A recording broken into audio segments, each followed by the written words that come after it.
Ani ning maglobo og mais guys. Tanawa. Unsa imong gilobo dong dyan? Mais. Unsa man na imong gigamit paglobo? Pakaw. Pakaw pwede rin na.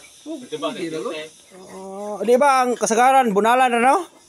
Sa una. Bunalan ra sa una. Sa inyo bunal ka dito. Mas ko may papa. So ko papan mo bunalan mais? Ano man? Di man trabaho ko. Ha? Di man pare kalabaw nga. Daro. Mao na soko no?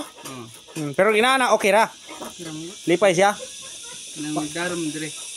Mabunog ang mais na basta bunalan. Unsay tawag ani kanang paglobo ana unsay ngalan ana? Pakaw?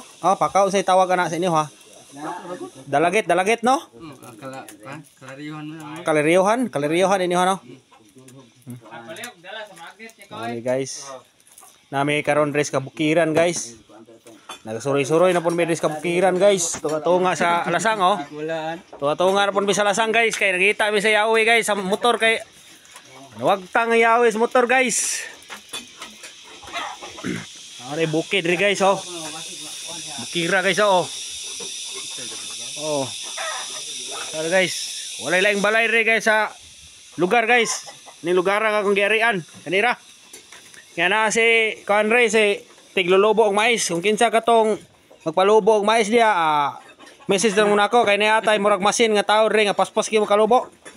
Usa ka pakaw mahuman og usa ka oras. Ang lubo. Bisag matulog pa kalubo. Mo na siya guys. Daghan ang lobo. Daghan ang lobo.